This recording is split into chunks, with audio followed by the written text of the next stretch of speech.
Olá pessoal do nono ano, tudo bem com vocês? Eu sou o professor Pedro e hoje teremos mais uma aula de História. Vamos lá? Na última aula, nós aprendemos sobre o período que ficou conhecido como Belle Époque brasileira, na qual as principais cidades do país passaram por um processo de modernização. No entanto, essas mudanças beneficiaram apenas uma pequena parte da população. Hoje, nós vamos aprender um pouquinho mais sobre as condições sociais do Brasil no início do período republicano. Para que vocês possam acompanhar, peço que abram o caderno 1 na página 200, ok? Nós vamos partir do tópico Os Excluídos da República. Vamos lá? Para as oligarquias, a república significou o acesso direto ao poder, sem intermediários. A partir de então, elas passaram a usar o Estado para ganhar mais dinheiro, mudar o perfil das cidades e levar uma vida ao estilo europeu. Mas e o restante da população brasileira? Os trabalhadores rurais, os operários da nascente indústria, os empregados do comércio e dos serviços urbanos.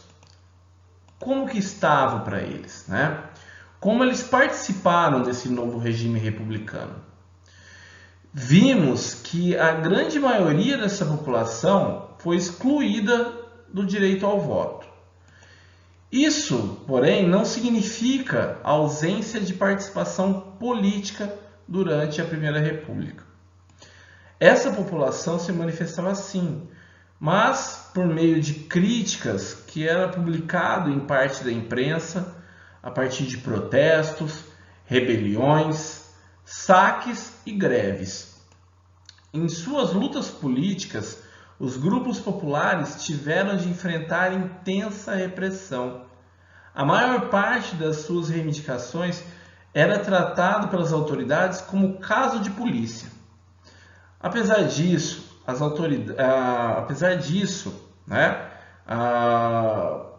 as pressões populares, mesmo sendo tratadas como caso de polícia, continuavam. A gente tem que ver que muitas vezes terminavam em tragédia e em outras resultavam até em atendimento de parte das reivindicações, ok? Aos poucos isso foi enfraquecendo as velhas oligarquias que dominavam o poder. Agora nós vamos conhecer alguns desses movimentos populares durante os primeiros tempos da República. Esse mapa que vocês estão vendo nesse slide, ele está na página 201, ok? Sigam o tópico Antônio Conselheiro, José Maria e Lampião, vários lados da mesma questão. Nós vamos falar sobre três movimentos que têm esses três líderes, que têm forte representação entre os mais carentes, nesse contexto histórico e em diferentes locais, mas que viviam os mesmos problemas. Percebam aqui nesse mapinha, em vermelho, nós temos a região do Contestado, que faz referência a esse líder, José Maria, que é da última imagem abaixo, que ao redor está em vermelho. A imagem do meio aqui, que representa a região de Canudos, que vocês podem ver no mapinha que está com a setinha laranja, ok?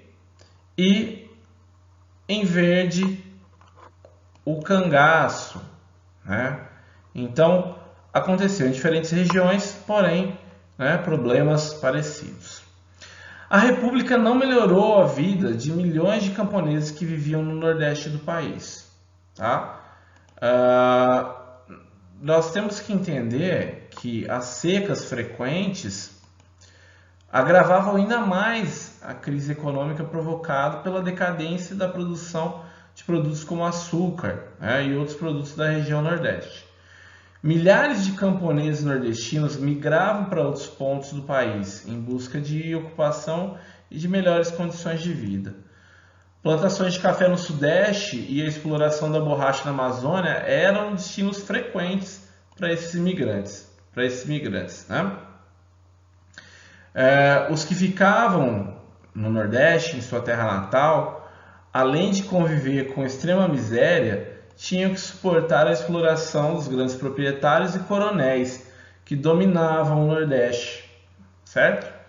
Essa população miserável e superexplorada procurou diminuir seu sofrimento, ora seguindo líderes messiânicos, né, e construindo comunidades alternativas, ora se unindo a grupos de criminosos, certo? O que seria um líder messiânico, né? Esses líderes são pessoas que se auto-identificam como Messias, como se fossem profetas, como se fossem enviados de Deus, e fazem pregações para alcançar a salvação da humanidade, né? Então eles andam pregando a salvação, né? E as pessoas que estão em situação de maiores dificuldades, de miséria, acabam encontrando conforto nesses líderes. Ok? Vamos conhecer um pouquinho melhor sobre cada um deles. O primeiro movimento que vamos ver é em Canudos, né? Guerra e Massacre. Um dos principais movimentos messiânicos brasileiros ocorreu no final do século XIX, certo? Sob a liderança de um beato. O que é um beato? Um pregador religioso. O nome dele era Antônio Vicente Mendes Maciel. Ele tinha nascido no interior do Ceará e atravessou o sertão nordestino ajudando pessoas pobres, organizando rezas, incentivando os sertanejos a construir igrejas, cemitérios, reservatórios de água. Ele era conhecido como Antônio Conselheiro. Ele pregava os princípios católicos em uma linguagem fácil, né, que os sertanejos entendiam. Ele ficou muito famoso por ser considerado um milagreiro. E isso passou, então, a atrair fiéis de todo o Nordeste do país, que buscavam seguir ele.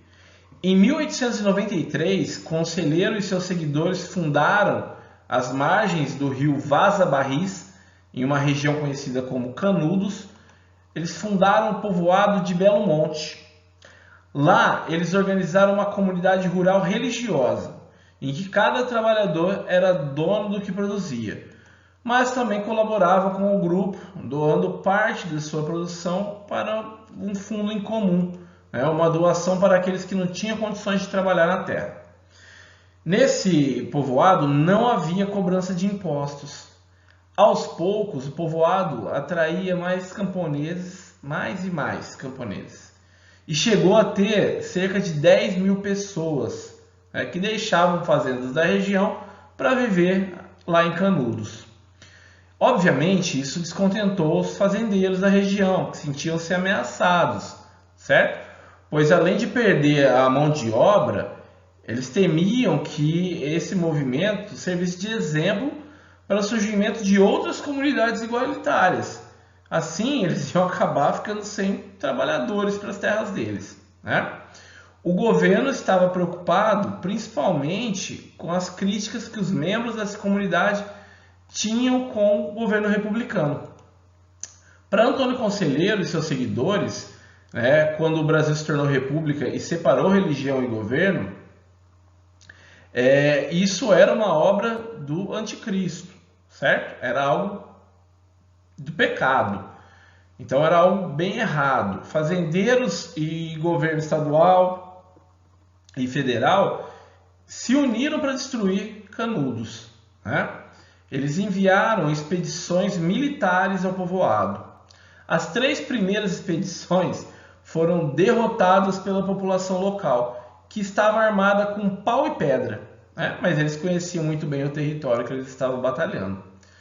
A 4ª expedição do exército foi formada por 14 mil homens, fortemente armados, provenientes de todas as regiões do Brasil. O ataque ao povoado durou mais de 3 meses e, depois de tanto esforço, eles conseguiram destruir Canudos. A vitória das tropas do governo aconteceu em 5 de outubro de 1897, 4 anos depois da fundação de Canudos. É interessante apontar que, nesse contexto, o jornalista Euclides da Cunha foi enviado para a região como correspondente do jornal O Estado de São Paulo. Além das reportagens jornalísticas, a experiência dele no local possibilitou que ele escrevesse um dos grandes clássicos da literatura brasileira, Os Sertões. No livro, a destruição do povoado é narrada de forma dramática. Canudos não se rendeu, pessoal. Foi um exemplo único em toda a história. Resistiu até o esgotamento completo. Caiu no dia 5, ao anoitecer, quando caíram os seus últimos defensores que morreram. Eram 4 apenas. Um velho, 2 homens feitos e uma criança, na frente dos quais rugiam raivosamente 5.000 soldados. Aqui ao lado, pessoal, nós temos um retrato de Antônio Conselheiro. Nunca foram encontradas fotografias dele vivo. Essa imagem foi feita com base em descrições sobre ele. Já abaixo, nós temos uma representação do Arraial de Canudos, feito com base nas informações de militares que combateram esse povoado. Repare, pessoal, na grande quantidade de casas, casas simples construídas por seus habitantes. A quantidade de habitações permite afirmar que um grande número de pessoas viveu nessa comunidade. Nessa foto, pessoal, uma fotografia de Flávio de Barros, que data de 2 de outubro de 1897, ela foi tirada 3 dias antes do ataque final dos soldados a Canudos e retrata moradores que tinham se rendido. Vocês podem observar que o grupo era composto em maior parte por mulheres e crianças, certo? Porque ataques anteriores tinham assassinado a maior parte dos homens.